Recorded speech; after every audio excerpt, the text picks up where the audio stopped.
terms for getting drunk. Faded, getting loaded, getting up, wasted, lips, perv, plastered, hammered, tore down, thrashed, bullied, sloshed. Let's go get drunk.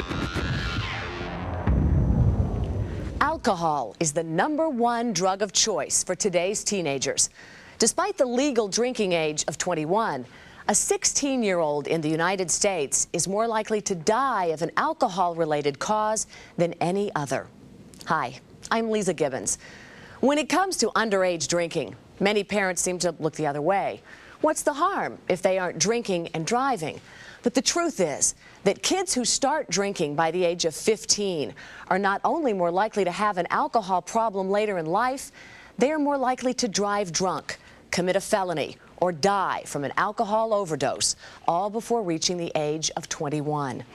In this hour, we'll meet underage drinkers from across the country, hear about how much they drink, and then bring them face to face with the truth about how their drinking is already affecting their bodies, their lives, and the lives of those they love.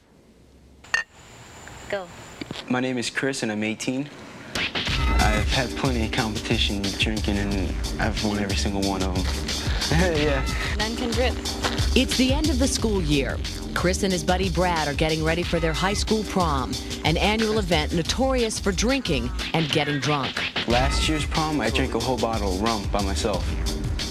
I passed out about 2 o'clock, and that's about what all the kids are about to do. Drink as much as they can, get messed up as they can before they walk in there. Anything's possible for tomorrow night. My name is Mary Ellen, and I'm 17 years old. Part of the alcohol we're getting comes from my friend's parents. She just goes into their liquor cabinet, takes it out. A lot of our friends have fake IDs, and other people just have it like lying around the house. Somehow it all builds up. It like chunks of glitter on. I like it. All right. You're looking Mighty spit. My name's Manny and I'm 17. I'm not really a shy person, but other friends of mine might be shy. They get a few drinks in them and, you know, all of a sudden they're the life of the party. So what are we doing? We're going first to the hotel, then to prom, and then back to the hotel? Yeah. My girlfriend's gonna be there, so I'm gonna try to not get as drunk as I normally would if I was only with my friends, because she doesn't drink. Thank you. Don't do anything I wouldn't do. You know, I'm not out there with them. I don't know what they're capable of consuming. There's a couple of beers too many. To Manny, however, I think that 1 or 2 would be the limit. We'll drink 12, 15 sea breezes. The heavyweights, they'll drink like 20. Do the right thing. I don't gotta tell you what the right thing is because I've been teaching you that all your life. Woo! Follow me! Hey! It's definitely better that parents don't know everything that goes on. They have an idea, but they're not even close. What's wrong? Yeah, the cops didn't come here, but I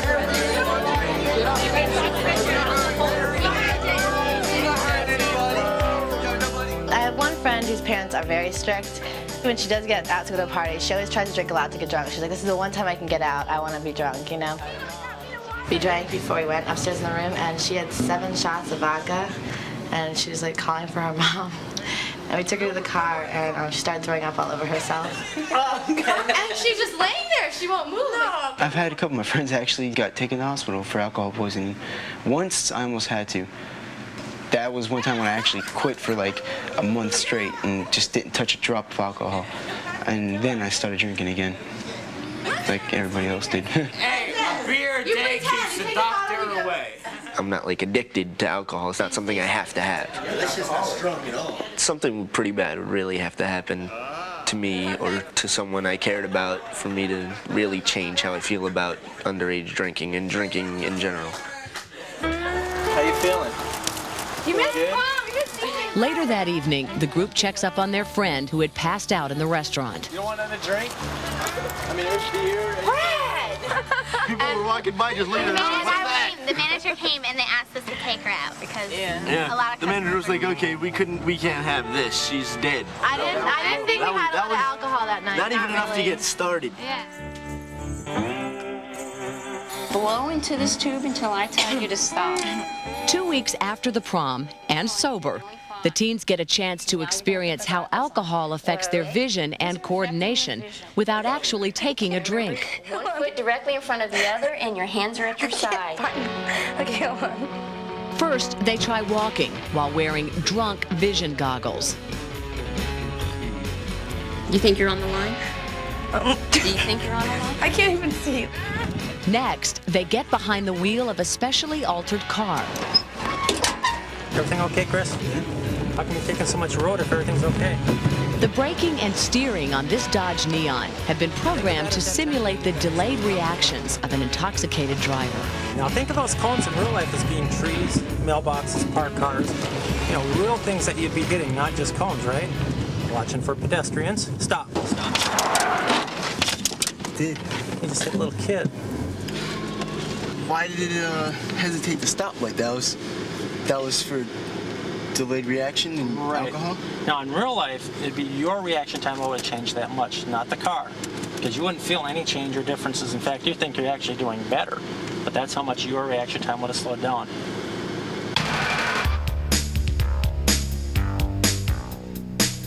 Just go right on in. I'm really scared to see this. To learn more about the other side of getting drunk, Manny and Mary Ellen were invited to spend the afternoon with the Dade County medical examiner. The teens had no idea what to expect.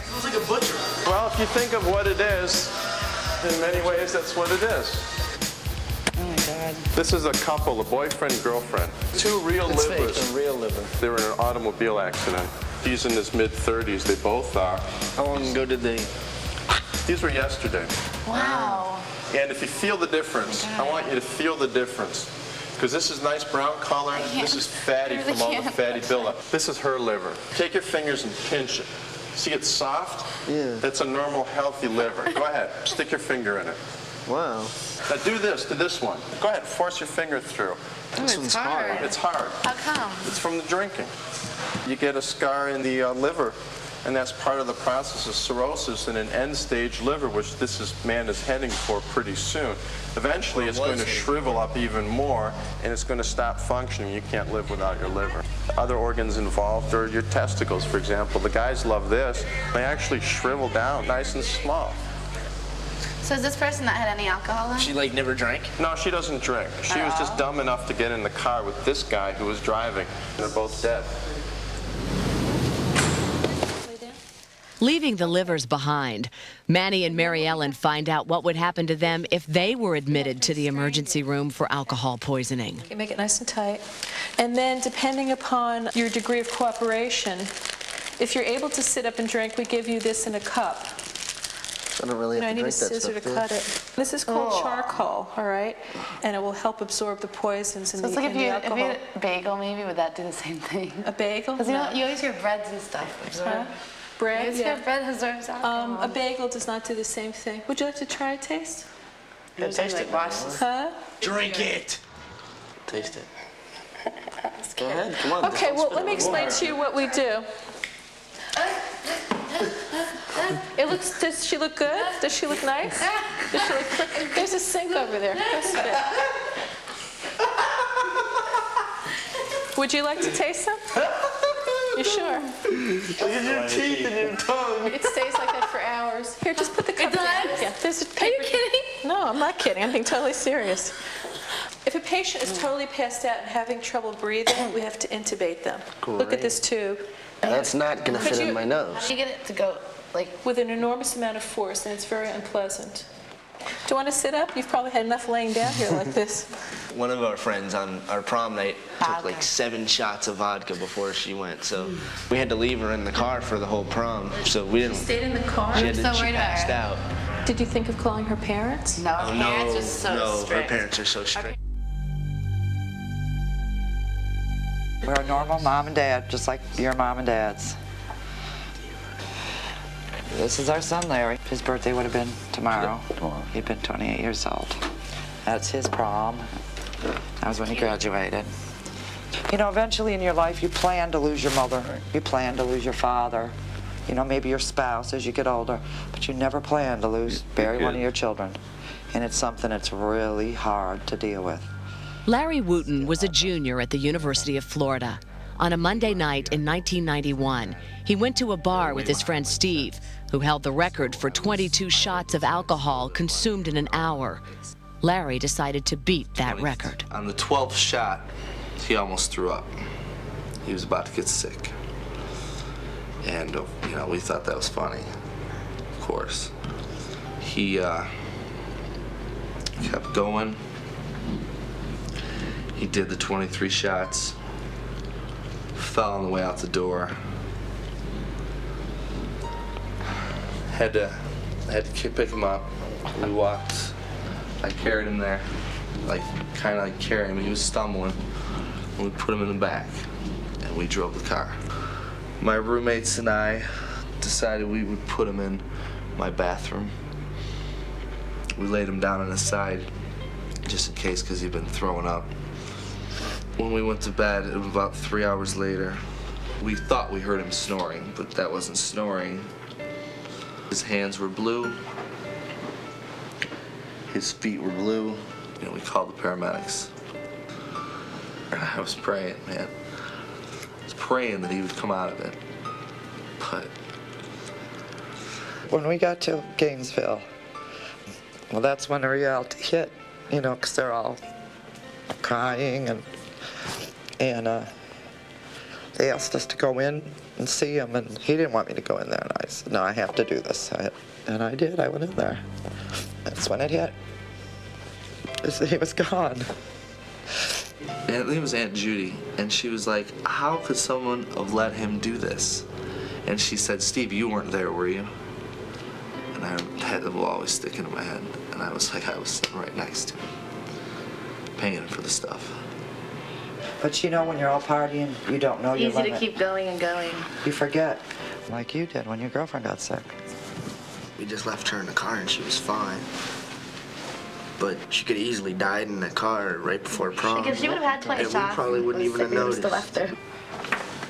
It's really, that's death certificate. That's all we have. That's out of all we got. 21 years. One stupid night, man. One pointless night. They were best friends, just like me and Chris, blonde hair, blue eyes, you know. And it's just, I mean, it can happen. You know, I mean, you touched me. I'm glad. That's what we're here to do. Can I hug him? I gotta hug him. You even made me cry. That's what I'm here for. Sorry. It's okay.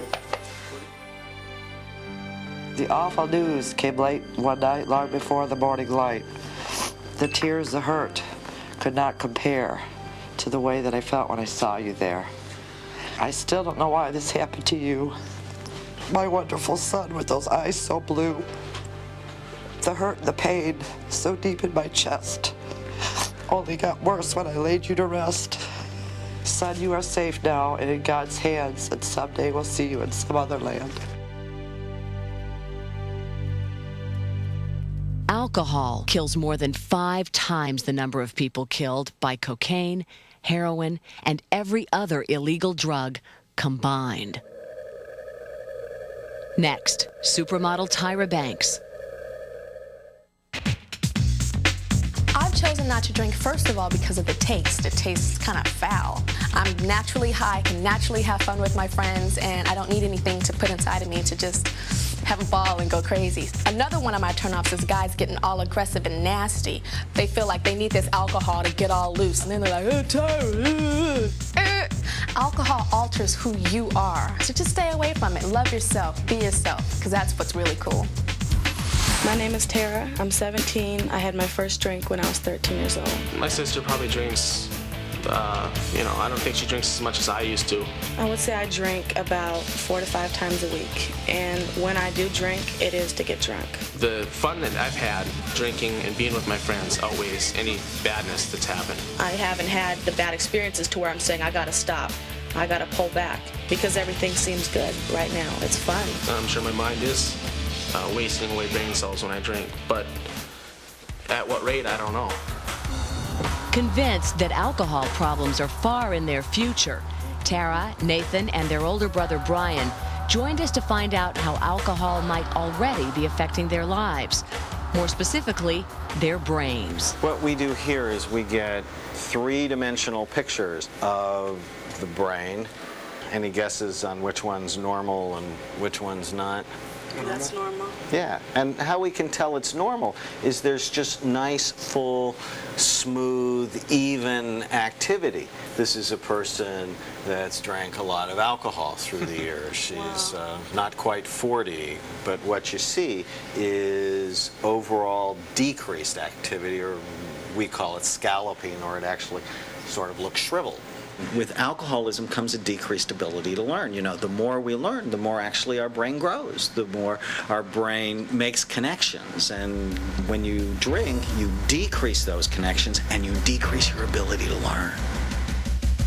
We've scanned kids as young as 14 who've been drinking since they were 11, and you can already begin to see the scalloping or the shriveled effect. We'll use this tape here to hold you in place. Eager to see if alcohol really changes his brain, Nathan volunteers to get his brain scanned. First while sober. Here we go.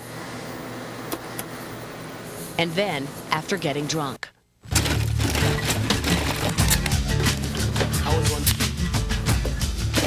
The drinking begins. A California Highway Patrol officer confirms Nathan is indeed officially intoxicated. 0.109, so he is just over the legal limit of 0.08. Alcohol is a very significant suppressor of brain activity. It shuts down brain activity, and so you won't think as clearly, you won't make as good of decisions, you'll be more impulsive, you'll act like you're only working with half a brain. I know that I could drive home safely right now, assuming that no other drivers cut in front of me and you know, smash into me.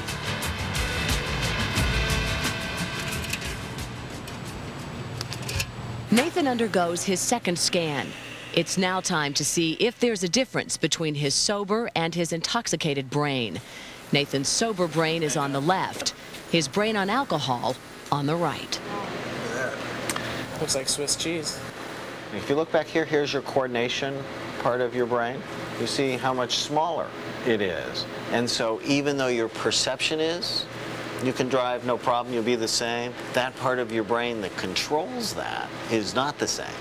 The thing I'm very concerned about with your brain is your ability to drink more and more and still be able to function. And we can see it hurting your brain, and you're still standing, which means your cells are craving alcohol. You just have to ask yourself, you know, which brain do you want? I'll take the better of the two. I want to know what mine looks like now. It's Tara's turn next. Even though she is sober, will Tara's brain already show signs of alcohol damage? This is your brain, and we're looking underneath. What do you think about that? What do you mean? It looks like there's a lot of holes. It's already beginning to get some bumps. Really? Wow. And we're beginning to see already there's some decreased activity in your brain. And that's not what you want. You see this little valley going between the two sides? Yeah. That shouldn't be there. Really? You're too young to have that. I mean, we get that as we age. If you continue to drink, it's going to get worse. Given that, you also have a lot of really good brain activity. And odds are, because you're young, it'll come back and you'll be able to have a happier life. If you keep drinking when you're 30, you'll have the brain of a 70-year-old. No. Yeah, I'm dead serious. See, when you say that there's no way I can continue with that.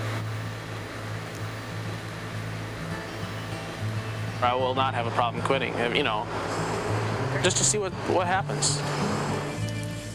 From what I saw today, looking at my own brain, what I heard, what the effects can be, I'm gonna quit. I mean, I'm gonna try my hardest to just stop completely.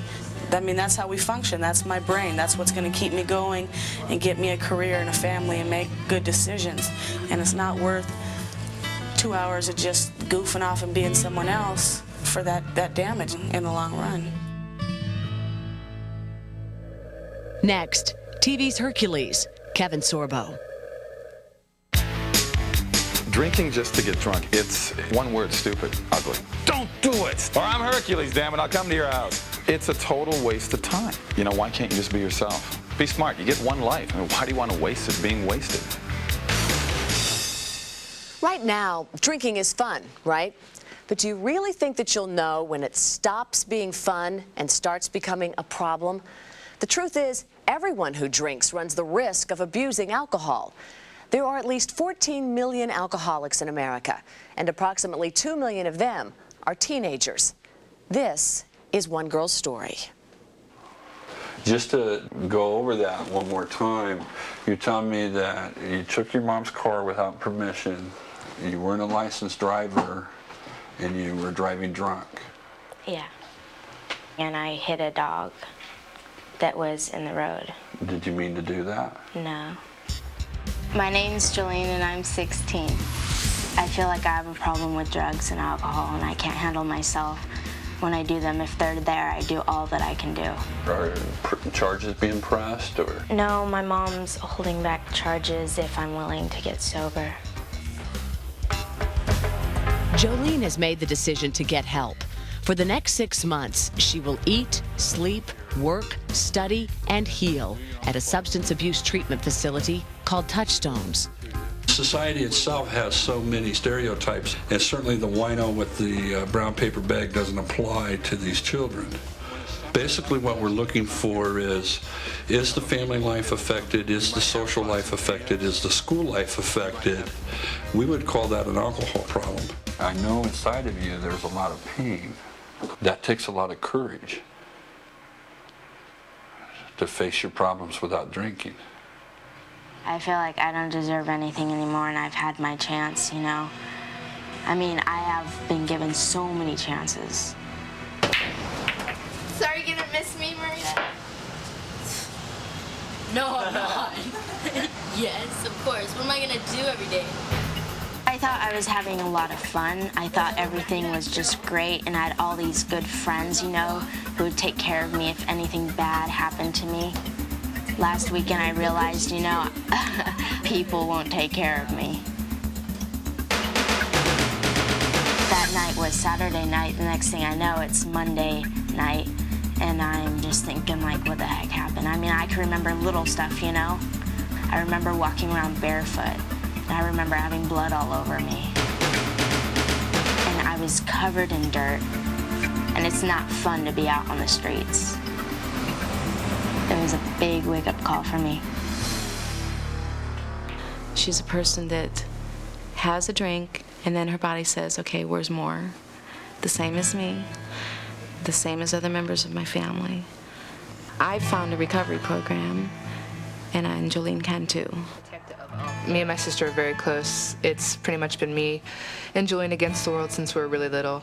We used to go party, smoke buds, drink lots of alcohol, get as messed up as possible and be home at like 4 o'clock in the morning and then wake up and go to school, do it all over again.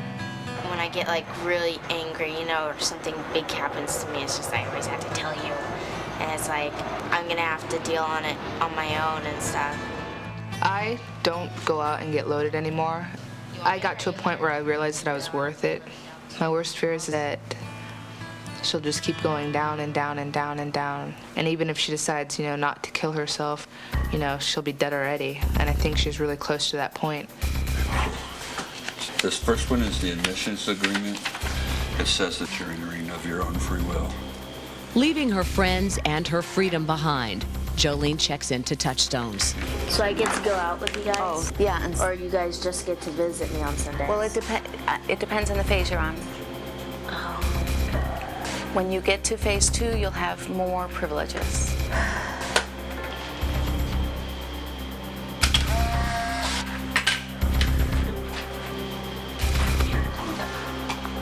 I'm getting depressed and mad. And I feel like I'm being tricked into this. The work's about to begin. You know you need the help, right?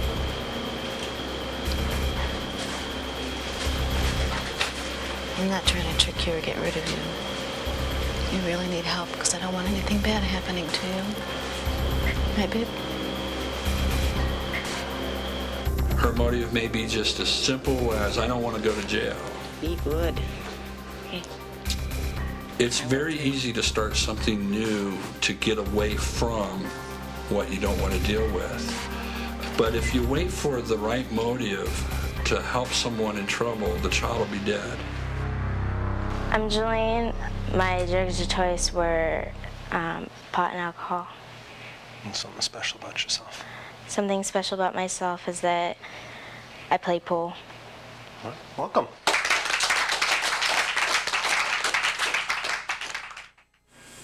I feel like really depressed. I don't know, some of the staff have made me mad since I've been here. One of them treats me as if I'm a kindergartner and I don't know anything. You don't have like enough free time to just kick back, you know, it's not like comfortable here. I just can't get comfortable. My body's just like tight and stuff. I've been very tempted to leave this place. What? She may storm out of here in the next few days. She may decide that she doesn't have a drinking problem. There's 101 things that could be going through her mind that could lead her back to the same kind of judgments she's made in the past. You know, everybody was just talking about alcohol, and I just really wanted alcohol. I just really wanted alcohol. I mean, right down the street, there's my boyfriend, there's all my drug dealers, there's everything. That's where I went to whenever I ran away, you know? She thinks that the rules are dumb, but she has stayed. Her desire to be sober is the only thing keeping her here. I would think, like, how could she send me away? I'm her child, you know?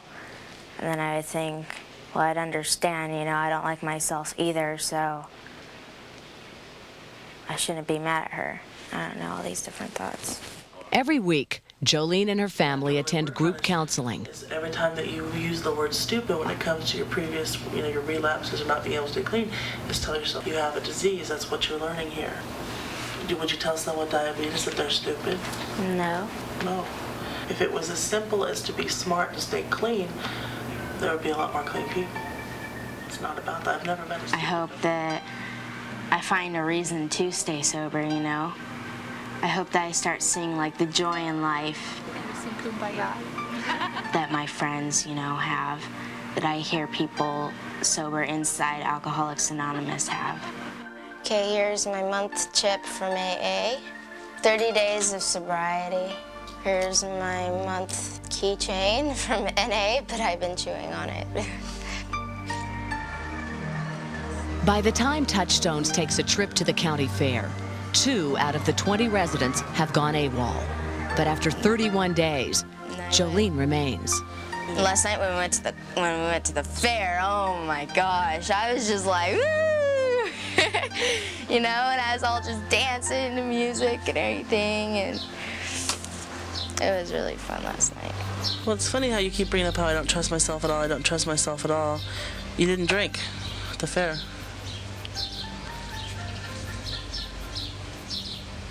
But I could have. Exactly. You know how to get beer from people, right? Yeah. Yeah. So ultimately, who made the choice not to drink? Me. Yeah. So I think it's tremendous, and if you can't say it out loud, I will. You didn't drink. Wow.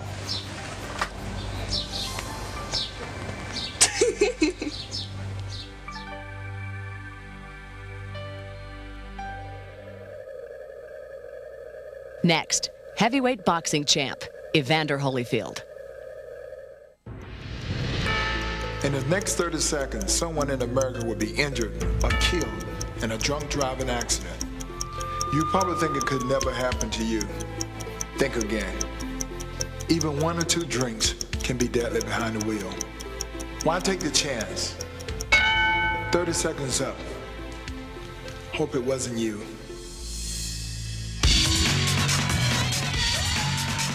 My name is Caroline, and I'm 17 years old. Drinking is a big part of my life. Now I can drink and be cool. What I like about drinking is the fact that I can loosen up, just kind of get a little bit crazy, not too out of control, not to the point where I can't handle myself.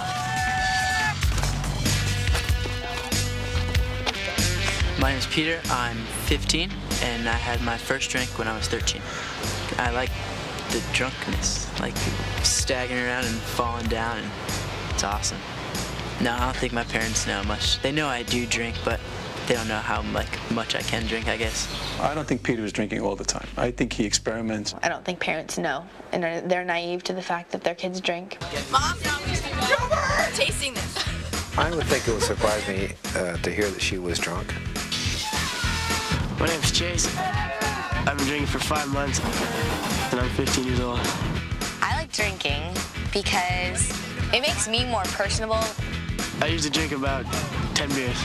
I usually get a 6er. 5 and then 1 for the road.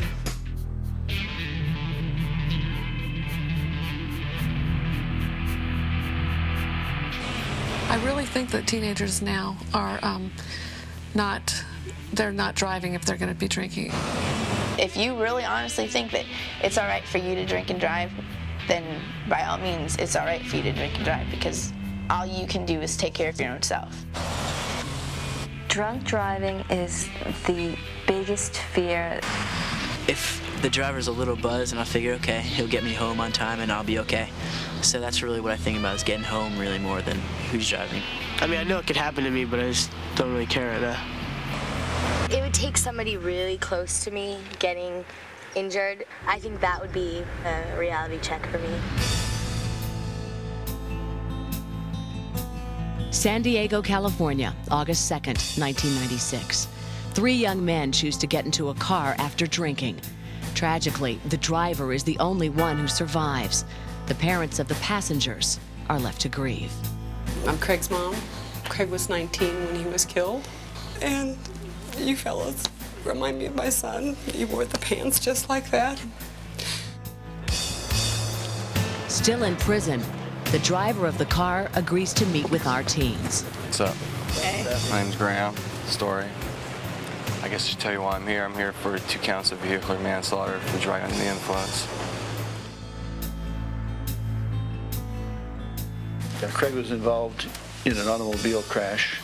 He and Graham, in another way, named Adam, were drinking beer. They decided that they were going to get some cigarettes at the 7-Eleven. I hit a tree in my friend's car, and both my friends died.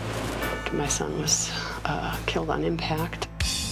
Graham was sentenced to 2 years for the deaths of his best friends, Craig Markley and Adam Lazensky, both 19 years old.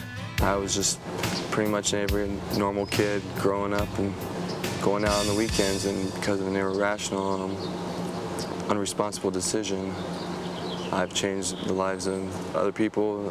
You guys think of like the after effects of what happens when you leave parties or whatever? Not when you just think like getting home and your parents not really, yeah, you know. Yeah, you don't think about actually killing people or whatever. Yeah, I mean, I never thought of that either, and then 1 minute later, and here I am, and they're gone, and being locked up, whatever. I mean, it's not that fun, but it's not. The worst part was losing my friends, you know. It's my fault. If I could take it all back, I would do it different, you know. I wish I could, but I can't. Just really hits home. I mean, he looks like us, everyone else, and it's just really sad that someone so close to them was taken away so abruptly without, I don't know. Next, our teens get an unexpected brush with death.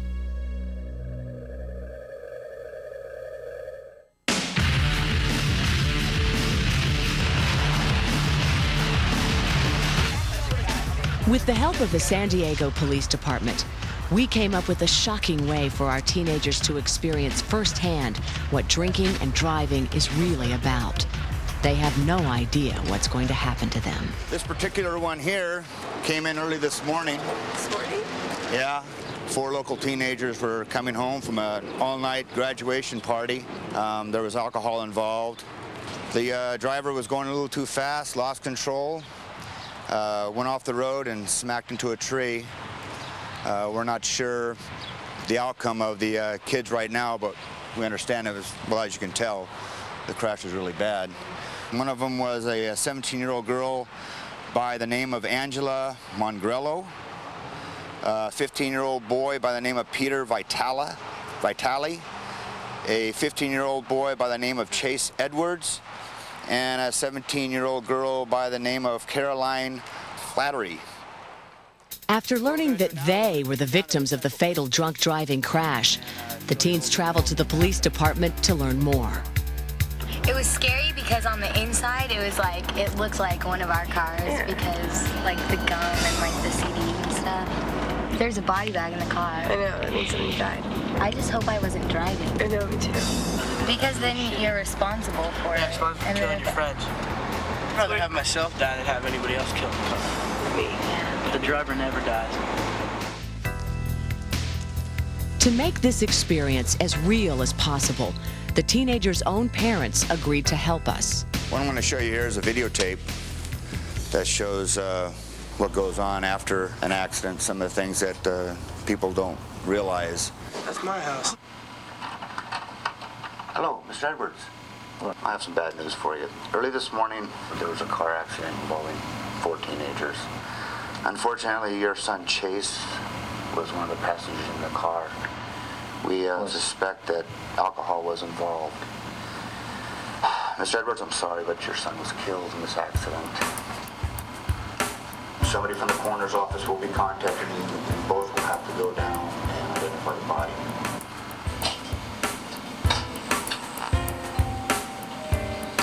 Unfortunately, your daughter Caroline was a passenger in the car. Your daughter passed away. Oh no. On the way to the hospital. I'm sorry. Your son was the driver of the car. Oh my God. He's okay. Unfortunately, 2 of the passengers have already died, and one of them is pending death at the hospital as we speak. So there's nothing really you can do for him right now until we contact you and have you come down to the station to pick him up. Just stay by the phone and wait for our call, and come down and see your son. Peter, stand up, hands behind your back. You have the right to remain silent. You were the driver. You have the right to the presence of an attorney. Blood alcohol level was a .13. Anything you say may be used against you in a court of law. Do you understand? Yeah. Well, what's going to happen now, Peter, is you're going to be charged with 2 counts of vehicular manslaughter, which are felonies. 1 count of felony drunk driving. Pretty much your life as you know it right now is over. You're looking at going to state prison. We take the handcuffs off Peter, and the foursome continues to their next stop. Medical examiner's office. Can somebody bring out the bodies, please? We've got some fatalities to show you. 3 kids who died in a traffic accident because of drunk driving. Quite frankly, these are 3 kids who graduated last night, and now you're going to see what they actually graduated to because of their drinking and driving. You know, this was Chase Edwards. We're pretty sure it's Chase because he was supposed to be in the car. But we can't do a visual or facial identification because of the damages of what happened to him. Since he was in the right front seat, the entire roof, front pillars, windshield, side window, and tree all came in and basically took out his head, his neck, and the upper right side of his body. Chase is going to be a closed casket for his family. Carolyn came in very shortly after Chase did. She was wearing her belt, but she didn't have her belt tightened up, and as she impacted, her entire abdomen, pelvis, and so forth came into that seat belt and basically shattered her liver and spleen. We just received Angela from UC Medical Center. She was behind the driver, but she was unrestrained. The car stopped, she did, and she kind of came up out of her seat and impacted her head and neck on the roof of the car and kind of drove them down onto the top of her spine. So there we are, 3 members of the class of '98. They thought it was just, as we say, maybe the end of the beginning of their lives, and they were going to go on to bigger and greater things, but unfortunately this is just the end. It's just weird to like look at my name on it. It's not weird, it's really scary actually. The teens are then asked to write a final goodbye to their families.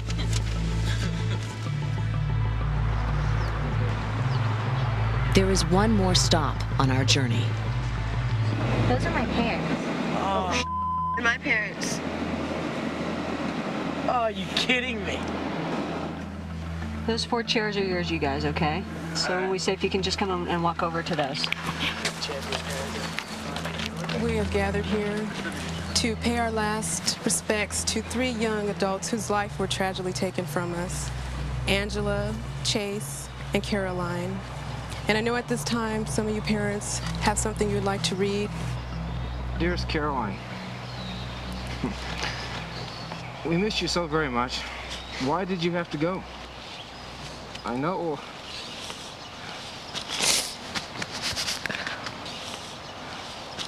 I know it will be a better world where you are now. I'm so deeply sorry that my life has ended so abruptly and the tragic loss that it has caused you. I'm the one who made the decision to get in the car with Peter, and I'm the one who's suffering the most. Please remember all the memories that we had throughout our lives. For you have shown me and taught me all that is beautiful, good, and wondrous about life. Take care of yourselves when I'm gone. Make sure to remember your daughter, for always. I will definitely remember you. Remember the memories and keep me alive. Love, Caroline. Dear Angela, when you were a little baby, I would go to your crib and stand quietly watching your little chest rise and fall to make sure that you were still breathing. Even through the night, I would wake up and constantly watch. I guess this is a thank you for everything that you've given me. Not only material things, but the values and love that you've instilled in me that enabled me to be my own person. And most of all, to be stubborn as hell and to always stand up for what I believe in. When we would say, be careful as you went out the door, under our breath we were saying, Heavenly Father, protect our child on her way. And I love you with all my heart, more than you would ever know. I'm so sorry for anything that I've ever done to hurt you. I love you, Mom and Dad. Love always and forever, Ian. Dear Chase, we'll never know what you could have become, for you have no future here on earth. But I do know very well who you are. You are my son. You are my joy. You are my beautiful, beautiful boy. And my last words to my family, I'd like to start off by saying that I'm sorry for all the trouble I've caused you over the last years. What I've done and what I do not do to hurt you guys in any way. I do it because I'm a teenager. I love you so very much. Mom and I will miss you deeply and think of you every day for the rest of our lives. To my brothers, don't make the mistake that I did by getting in the car with a drunk person. I'm sorry that my life has ended in a careless mistake that I've made.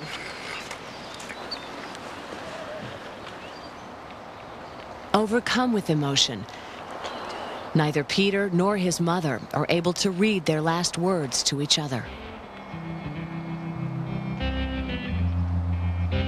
The experience over, everyone is given a second chance. It's good that it's all make-believe. I didn't feel that way today, though. I have a body bag tag. Well, seeing myself dead caused impact on me. I totally called my parents before I even thought about getting in the car, especially behind the wheel. You can't deny things anymore. You could deny it and make believe it doesn't happen, but when you've been through it like this, there's no point in denying it. So you might as well hit it head on. That this is what they should be afraid of, not us. We love them more than life itself. Peter's mom tries once again to read her letter. I know I said I love you many times, but were you listening? Okay.